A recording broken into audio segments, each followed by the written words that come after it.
Eu tenho medo dos meus sonhos. O objeto que eu escolhi é tão íntimo e tão profundo que não beira o sentido. Ele paira no imaginário das mulheres da minha família há mais de um século. O objeto que escolhi foi escolhido para mim antes mesmo de conhecê-lo.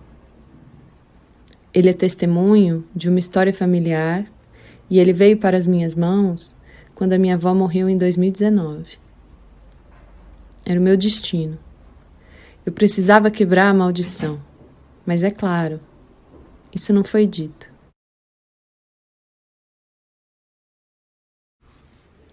Em 2016, eu sonhei com a minha maldição. Eu sonhei que caminhava sobre a neve e meus pés queimavam. Deixei de senti-los em questão de instantes. Meu corpo foi se transformando. Ali eu sabia de todas as ameaças.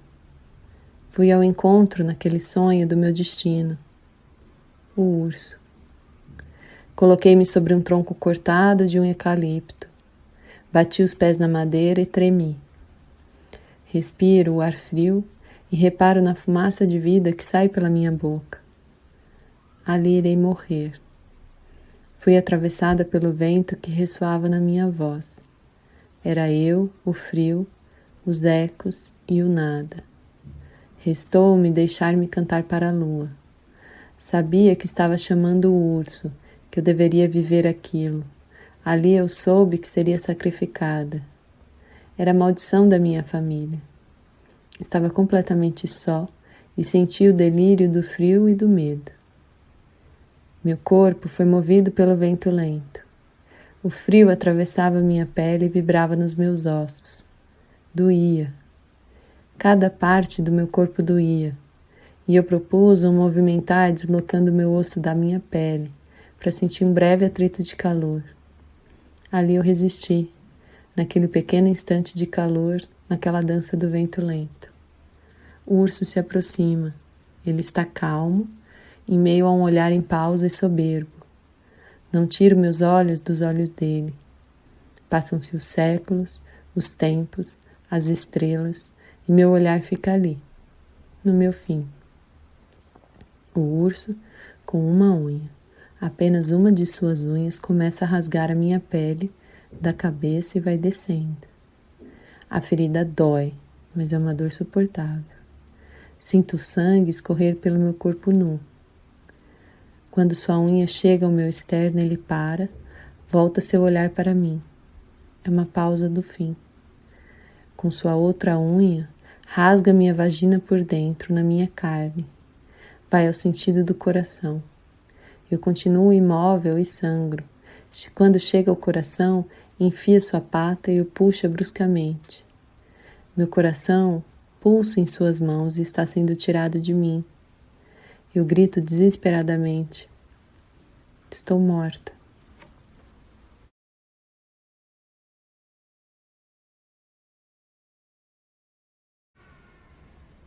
Dia 5 de setembro de 2018, 19 horas, horário de Atenas, na Grécia. Estou sozinha com meu médico e ele propõe fazer o toque para ver se há dilatação. Estou grávida de 38 semanas. Ele coloca a luva e enfia sua mão na minha vagina. Lentamente, ele descolou a bolsa da membrana do meu útero.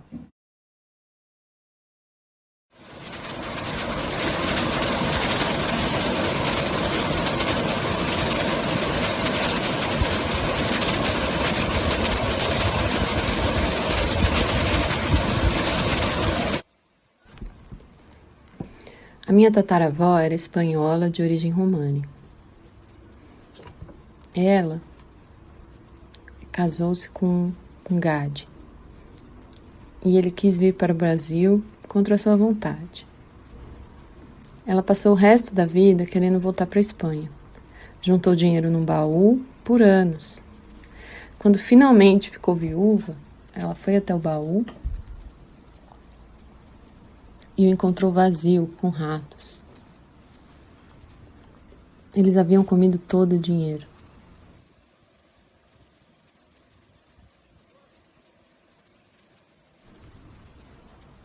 Eu não sei se ela se suicidou ou se ela morreu de tristeza, mas era assim que era contada a história para mim.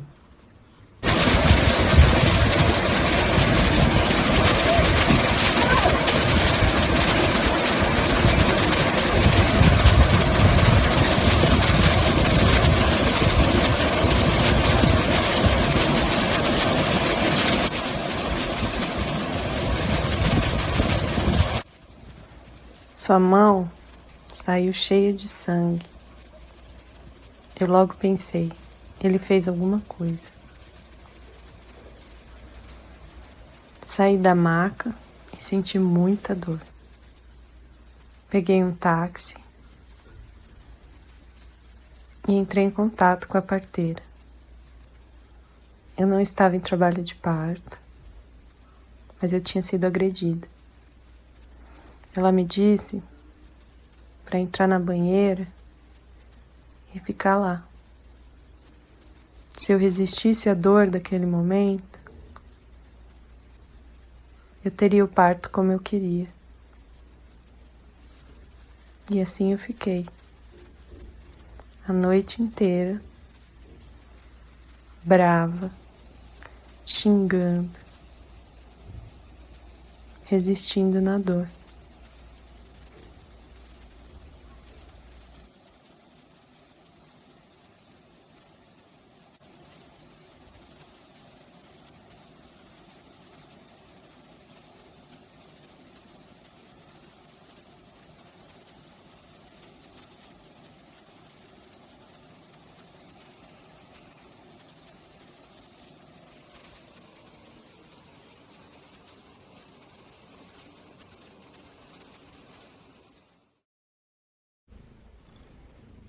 Apesar das ruínas e da morte, onde sempre acabam as ilusões, a força dos meus sonhos é tão forte que de tudo renasce a exaltação. E nunca minhas mãos ficam vazias.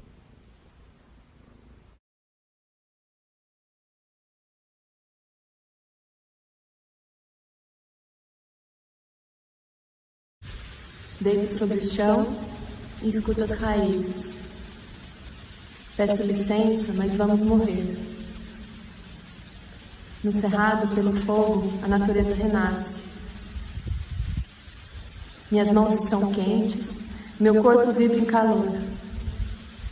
Não foram minhas ancestrais que morreram na fogueira. Essa é minha maldição. Seus espíritos serão libertados nesse incêndio. Morreremos, mas não antes de matar. A casa é tomada pelo fogo e o bosque inflama para o mundo.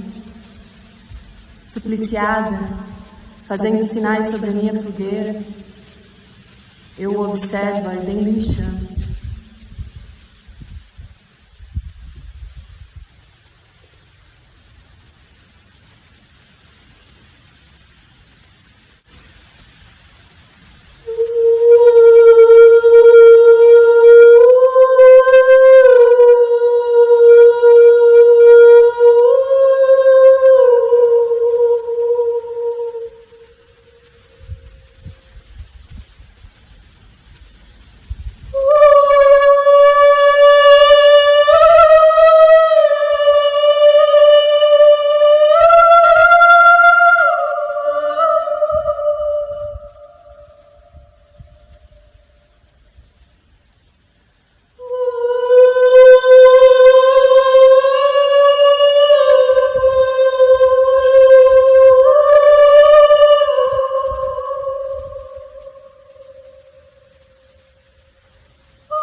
Morrem ali, todos se julgam pelas mulheres.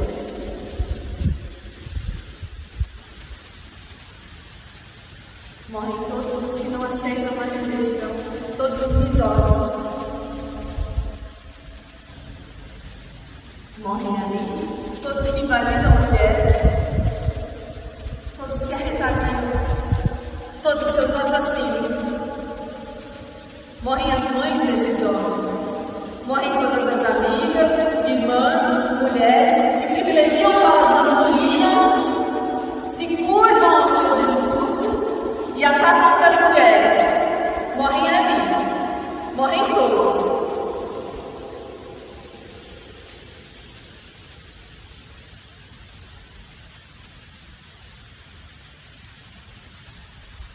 Morre quem pratica racismo sobre qualquer pele.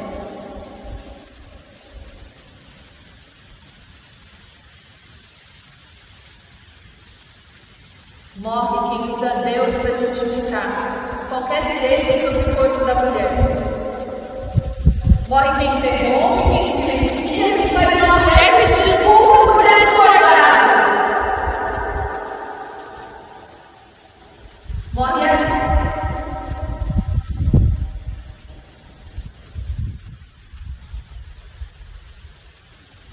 Morre quem acha que mulher tem que ser mulher, delicada e meiga. Morre minha mãe. Morre quem não acha normal uma mulher amar outra mulher, um homem amar outro homem, ou amar vários. Morre meu pai. Morre os estupradores, os golpistas da família, os torturadores. Morre todos que assediam.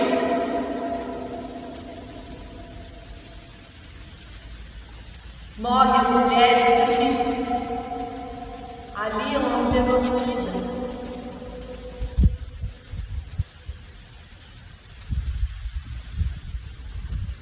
Morre o capitalismo.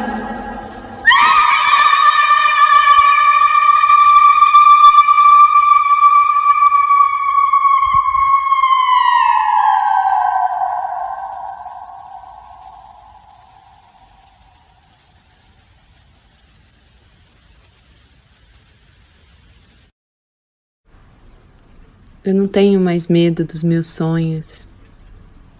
Eu desisti de morrer como um polvo.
O projeto Quero Dança, vigente desde o ano de 2019 e coordenado pela professora doutora Ana Clara Bonini Rocha, precisou se reinventar e se adaptar ao cenário de isolamento físico provocada pela pandemia de Covid-19.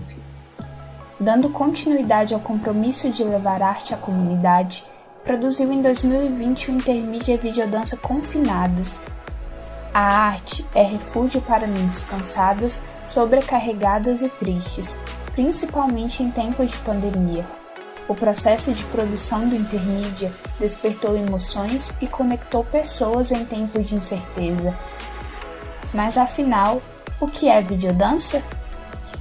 A videodança se deu a partir da relação entre cinema e dança e a relação corpo-câmera. O eixo comum entre dança e cinema é o movimento.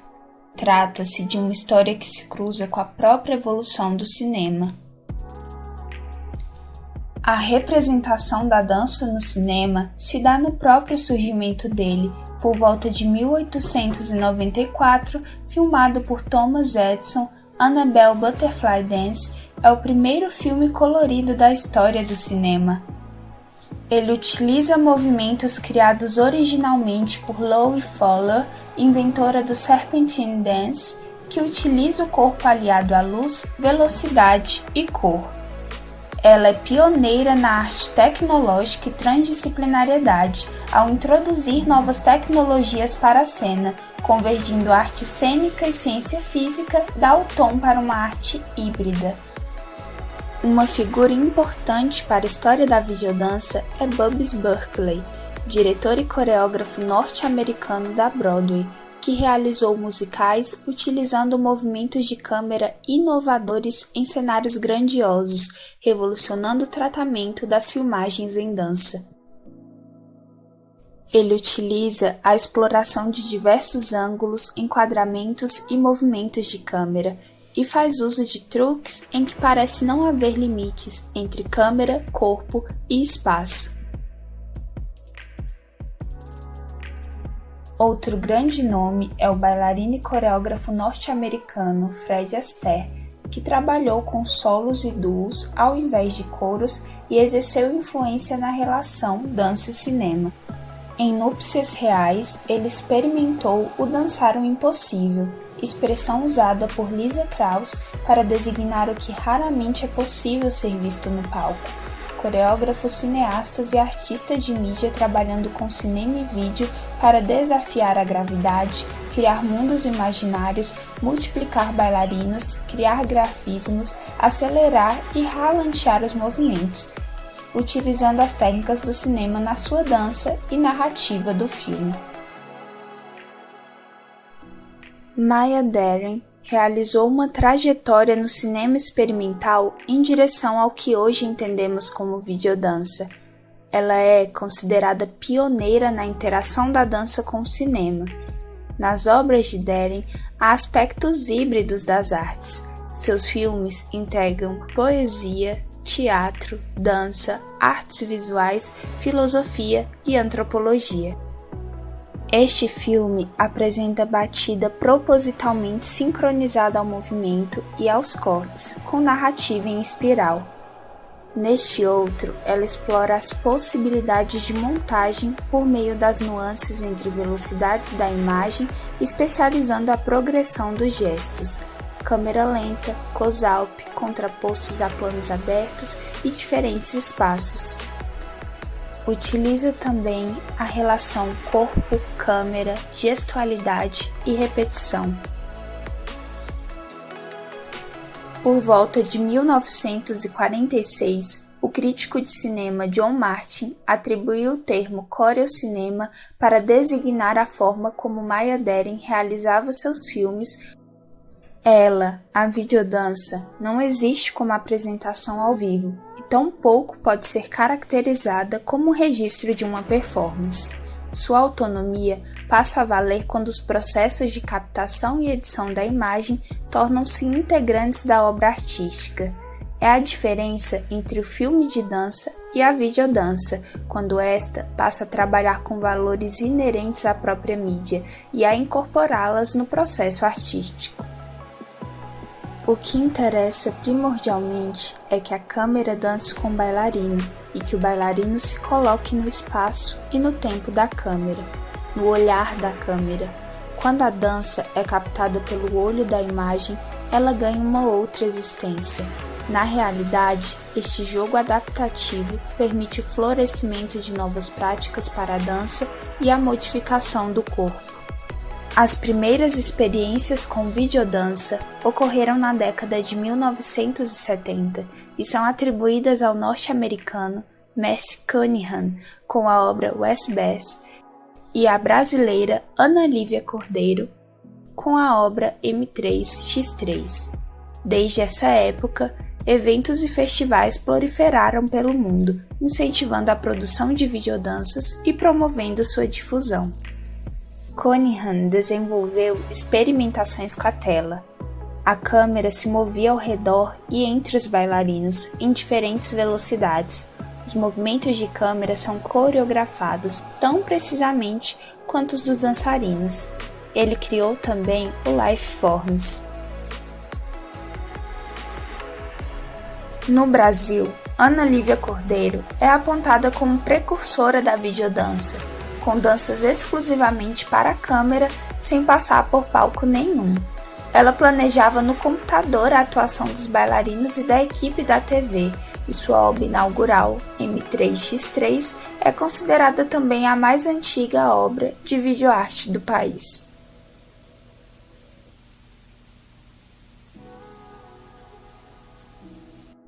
A videodança tomou relações que ultrapassam o espaço do vídeo e chegam a novos formatos, como softwares, CD, sistemas de notação e instalações virtuais.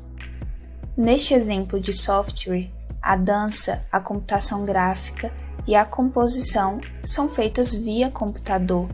Em seu produto final, ela é uma instalação virtual de dança. Este CD contém explicações e demonstrações em vídeo sobre os métodos de improvisação de Faust descritos por ele com suportes gráficos e animações. Esta é uma instalação virtual, uma experiência emblemática entre movimento, computador, internet e vídeo. A graça das miniaturas está justamente na contaminação entre mídias, corpo, dança, computação, gráfica e internet. Antes de iniciar as gravações do Videodança, as extensionistas do projeto Quero Dança se reúnem para estudos, pesquisa bibliográfica e, por fim, produção de roteiro. A direção do Videodança Confinada se deu para mim por 2 caminhos.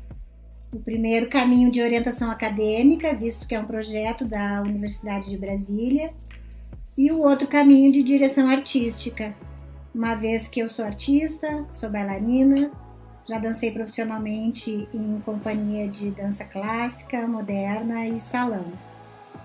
Confinadas nasceu na primeira semana, quando a quarentena foi decretada no Distrito Federal, e a equipe então se reuniu, conversamos, fizemos um cronograma de estudos teóricos e práticos sobre dança e videodança.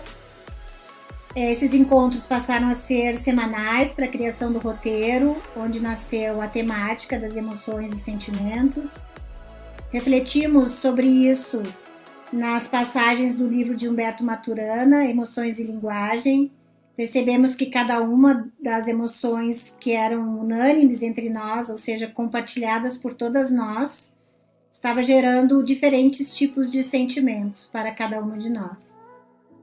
E uma vez pronto o roteiro, fomos para o que se tornaria então o nosso maior desafio na filmagem das cenas, que foi dançar com a câmera e não dançar para a câmera. Seguiu-se então, depois das cenas, o processo de edição, que foi caseiro, foi feito entre nós. Assim como as cenas também foram feitas com os nossos diferentes tipos de marcas de celulares em nossas casas. E mesmo assim, conseguimos ser premiados com o 2º lugar na categoria de videodança no Fenda Foro Internacional deste ano. e ficamos muito felizes porque não esperávamos. A música do Confinadas foi composta pelo maestro Givas Demori. Ele é professor e músico e ele já é nosso parceiro em outros projetos da fisioterapia.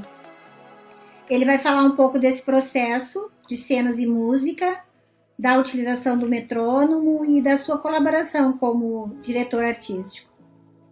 Olá, eu sou o Givas, eu fiquei responsável pela confecção da trilha, ou seja, da música do Projeto Confinadas. O Projeto Confinadas é um projeto incrível, né, que funde vários meios, se tornando e se fazendo um projeto totalmente intermídico. E foi um desafio porque eu precisava compor as músicas baseadas no que eu estava vendo. Então, minimamente, a música ela foi composta tendo por base as cenas, o desenvolvimento das cenas. Todas as cenas foram gravadas em 70 BPM por minuto. Isso possibilitou que eu trabalhasse, né, com possibilidades rítmicas interessantes, né? Ora marcando a cabeça do tempo, ora deslocando o tempo, né? E o tempo foi deslocado tanto no instrumento X, no instrumento Y, no instrumento Z, ou seja, há uma rítmica bem interessante. E eu precisei, né, no primeiro momento, definir qual era o gênero musical, né, definir quais eram os instrumentos que eu iria utilizar e baseado nesse contexto, né, de que todas as atrizes, né, dançarinas eram jovens, eu escolhi a música pop, ou seja, eu escolhi o instrumental da música pop. Então, essas foram as perspectivas básicas, né, utilizadas na composição da canção, que ficou muito legal, a gente pôde ver o resultado. O nosso primeiro videodança teve o início do processo de criação, no início ainda da pandemia, nesse tempo de incertezas, proposta de produção de um intermídia videodança, e a gente construiu esse conhecimento coletivo sobre o que era o videodança. Esse roteiro do primeiro videodança, ele foi pautado nas nossas emoções. A partir de 3 emoções básicas, saudade, ansiedade e solidão, criamos o roteiro Confinadas. Foi um processo muito importante para nós nesse momento, com todas as nossas emoções, com todos os nossos sentimentos gerados pela situação atual. Então, esse processo nos uniu. Nós não estávamos nos sentindo tão sozinhas mais. Parte importante para a preparação das bailarinas é o processo de experimentação, que ocorre antes das gravações das cenas. O projeto consiste em várias etapas. Uma das etapas que tem é a experimentação. A experimentação, ela permite que a gente, através do teórico, a gente possa exercer aquilo que a gente está aprendendo. Você pode gravar esse momento da experimentação. Você pode, é um momento seu, é um momento que você pode dançar. A dança, ela é o fluir, é o que a gente sente, é o que o nosso corpo fala. E através da experimentação, a gente percebe os limites do nosso corpo. Depois de todo estudo, pesquisa e roteiro criado, as cenas começam a ser gravadas. O momento de gravar cenas é um momento essencial na construção do videodança. É um momento que a gente consegue conectar os dois universos, o universo do vídeo e o universo da dança, e realmente criar essa intermídia. A essência do videodança é muito bonita e muito sensível, porque fala sobre dançar junto com a câmera e não apenas dançar para a câmera. É uma sorte nossa poder compartilhar isso umas com as outras, compartilhar as nossas experiências, dividir o que a gente está passando. É um processo muito rico e que faz a gente sentir que a gente está perto, mesmo que nesse momento a gente não possa estar. Bom, então, sobre criatividade para fazer os vídeos da videodança. Assim, foi bem desafiador, digamos assim. Por exemplo, a gente teve acho que uma das coisas que mais me desafiou foi a gente fez uma poesia com 8 pessoas. Uma poesia para 8 pessoas fazer. E foi, por exemplo, um telefone sem fio. Que aí uma fazia um pouquinho, fazia uns 2 versos, mandava pra outra que fazia. E aí foi até que a gente completou, mas deu certo. A criação da poesia, ela teve que ser coletiva, porque outras alternativas não nos convenceram. Então, correndo de mão em mão, no vai e vem entre nós, tendo como palavras-chave para as estrofes as emoções que elencamos compartilhar, a poesia iniciou em mim e terminou em mim. E aí sim, estava ali impresso na linguagem escrita e que depois falada, os nossos sentimentos mais profundos. Um ritmo foi definido para conectar as bailarinas. O uso do metrônomo já era usado pelo projeto Quero Dança, desde que ele começou a atuar na Associação Parkinson Brasília. A partir do momento, então, que o projeto começou a confeccionar o videodança, então a gente se perguntou como que a gente faria para que todas estivessem ali sincronizadas, né? Então foi proposto o uso do metrônomo.